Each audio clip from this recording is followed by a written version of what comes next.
आज मी तुम्हाला रव्याची भजी बनवून दाखवणार आहे। त्यासाठी बघा अर्धी वाटी रवा मी भिजत घातला होता। एक 5 मिनिटं झालं, 5 ते 7 मिनिटं जरी भिजत घातला तरी चालेल।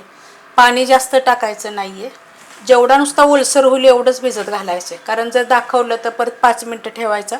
त्यासाठी मी अगोदरच, आणि व्हिडिओ बी खूप मोठे होते त्यासाठी बघा असा भिजला पाहिजे। आणि हा रवा बारीक होता, जास्त मोठा पण नाहीये। कोणता पण घेतला तरी चालेल, तुम्ही मोठा घेतला तरी चालेल किंवा बारीक जरी घेतला तरी चालेल किंवा 0 नंबरचा जरी घेतला तरी चालेल। पण फक्त पाणी टाकायचं, असं बोटाने हलवायचं, सरळ करायचं, बस एवढं। त्याच्यापेक्षा जास्त पाणी असं वगैरे घालायचं नाही। किंवा तुमचे खूप जणांचे असे प्रश्न होतील की रवा एवढा इतकं पाणी घालू का, तर एवढं पाणी घालायची गरजच नाही, एवढंच पाणी घालायचं आणि मिक्स करायचं। ही जी वाटी घेतली ना, अर्धी वाटी रवा घेतलेला आहे। आता ही जी पीठ जे मी घेतलेलं आहे ना, ही आपलं मूग डाळीचं पीठ आहे। तर खूप जणांचे मला असे कमेंट येतात भजी, कारण माझ्या भजीच्या व्हिडिओ म्हणजे भजी मी खूप टाकते, भजी म्हणा वड्या म्हणा अशा रेसिपी मी खूप टाकत असते। तर खूप जण असं सांगतात की ताई आम्ही चण्याची डाळ आम्हाला आवडतच नाही किंवा आम्हाला पचत नाही किंवा आमच्यातले वयस्कर लोक खात नाहीत, तरी मूग डाळ काय करायची, धुवून कॉटनच्या कपड्यावर चांगली सुकवायची, दळून आणायची, त्याची पण भजी खूप छान लागतात। नाही तर डाळ भिजत घालून सुद्धा तुम्ही भजी बनवू शकता। तर मी काय करते तशाच पद्धतीने करते की डाळ आणते आणि धुते आणि उन्हामध्ये किंवा घरामध्ये फॅन खाली चांगली पसरवते। नाही तर काय करते, ओल्या कपड्यानं डाळ पुसून घेते, 2-3 तासामध्ये फॅन खाली चांगली सुकली जाते आणि मग मी घरगुती चक्कीवर, माझ्या घरात चक्की आहे त्याप्रमाणे मी दळून घेते, एकदम बारीक अशा पद्धतीनं मी दळून घेतलेलं आहे। तर ह्यातलं पीठ आपल्याला अर्धीच वाटी पाहिजे, पण मी ह्याच्यामध्ये मी आता काढून घेतलेलं आहे। तर आता मी पहिलं वाडगं घेते, मग त्यात आपण साहित्य सगळं काढूया। आता हे पहिलं भिजवलेला रवा काढून घेऊया। रवा मी काढून घेतलेला आहे। मूग डाळीचं पीठ 2 चमचे, म्हणजे अर्धीच वाटी टाकायची। हे बघ अर्धी वाटी तशीच राहिलेली, सपाट वाटी घेतली होती, एवढंच पीठ पाहिजे आपल्याला। चमच्याच्या मापानं 2 चमचे भर, ह्याच चमच्याच्या मापानं 1 चमचा मी तांदळाचं पीठ घेतलेलं आहे। थोडंसं जास्त झालं तरी चालेल, पण 1 चमचा घ्यायचं ह्याच चमच्याच्या मापानं। थोडंसं जास्त घेतलं तरी चालेल, पण चमच्याच्याच मापानं। मोठ्या आकाराचा 1 कांदा घेतलेला आहे, वाटीच्या प्रमाणे 1 वाटी। आता हीच व्हिडिओ माझी थोडीशी मोठी होईल, कारण तुम्हाला सांगायचं होतं मला डाळीबद्दल, त्यामुळे मी तसं सांगितलेलं आहे।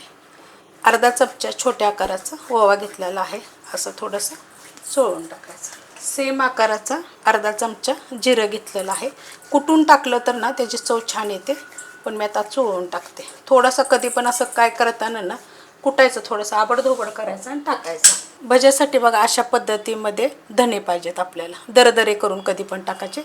छोटा अर्धा चमचा हळद टाकलेली, मसाल्याच्या डब्यातला आपला अर्धा चमचा, थोडंसं टाकायचं हिंग पावडर, चवीप्रमाणे टाकायचं मीठ। ह्याच्यामध्ये टाकणार आहे खूप सारी कोथिंबीर।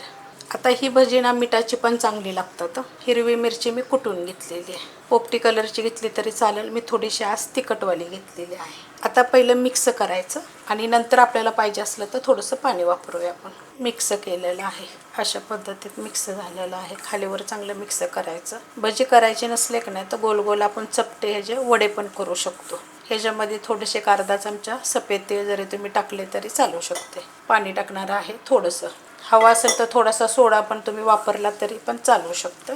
ह्याच्यामध्ये आता कालवून घेते पहिलं मी, मस्त बघा असं मिक्स झालेलं। आता ह्यातलं तुम्हाला लगेच सांगते, थोडेसे असे मऊसूद असे तुम्हाला आतून पाहिजे असले की नाही तर थोडंसं पीठ सैल करायचं आणि मग त्याच्यामध्ये 1च चिमूट फक्त सोडा टाकायचा खायचा आणि त्याच्यावर थोडंसं पाणी टाकायचं, म्हणजे एकदम असे मऊ होतील आणि खायला पण तसे चांगले लागतील।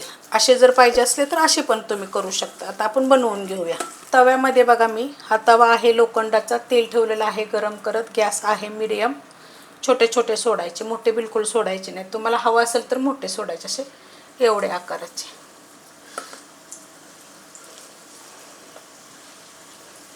श्रावण महिन्यात काय होतं माहिती आहे, कसं ताटाला लावायला काहीतरी वेगवेगळं हवं असतं, तर मग असे करायचं कधी पण, म्हणजे असं नाही की बाबा श्रावण महिन्यासाठीच, कधी पण करू शकता तुम्ही।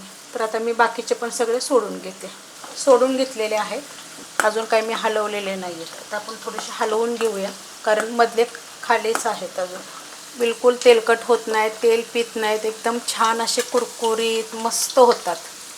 आता असे सोडल्यानंतर सुद्धा तुम्ही गॅस फास्ट करू शकता, कारण की सोडस्तवर काय होतात मग मधले हे असे असतात ना ते मग एकदम लाल होतात, एकदम कडक होतात, मऊ होत नाहीत। पण खायला खूप छान लागतात, गरम गरम खायचे एकदम. म्हणजे असं जेवायला बसलोय तर ताटाला लावायला एकदम पटकरून. ह्याच्या तुम्ही कमेंट करा, मी तुम्हाला सांगते की ह्याच्यामध्ये तुम्ही बटाटा घाट टाकून सुद्धा तुम्ही कसे करू शकता. खूप छान लागतात. काय होतं, हल्ली कोणी कमेंटच करत नाही, तर प्लीज कमेंट करत जावा, लाईक करत जावा, शेअर करत जावा. ह्या भजी ना आमच्या सातारमध्ये ना एक कुलकर्णी मावशी होत्या, त्या मला शाळेत जायचे ना तर मला हमेशा ना जाताना आवाज देऊन सांगायच्या की मी तुझ्यासाठी भजी बनवल्यात, खायला ये म्हणून. खूप छान लागायचे बरं का. तर तुम्ही जरूर अशी एकदा करून बघा. जसं ते श्रावण महिन्यामध्ये जाता येता मला त्या आवाज द्यायच्या, तर तुम्ही पण अशी एकदा करून बघा. आता हे मी थोडेसे गोल्डन कलरवर मी करून घेते. बघा असा कलर आला पाहिजे. ह्याच्यावर थोड्याशा मिरच्या तळाव्यात मस्त. बघा असे काढून घेऊया. तुम्हाला मी एक लगेच तोडून पण दाखवते किती मस्त होतात. अशा भजींना ना सोडा बिडा टाकायची काही गरज नाही. सॉफ्ट बनवायचे असेल तरी सुद्धा सोडा टाकायची गरज नाही. मी तुम्हाला सांगितलं एक चिमूटभर टाका, पण नाही टाकायची गरज. हे बघा किती कुरकुरीत. बघा हातून सुद्धा गरम गरमच मी तुम्हाला तोडून दाखवली. ही भजी अशी संध्याकाळपर्यंत राहतात. टमॅटो सॉसभर खा, असे पण खा, खूप छान. रेसिपी कशी वाटली मला कमेंट करून सांगा. रेसिपी आवडली असेल तर लाईक करा आणि खूप सारे मला कमेंट करा आज.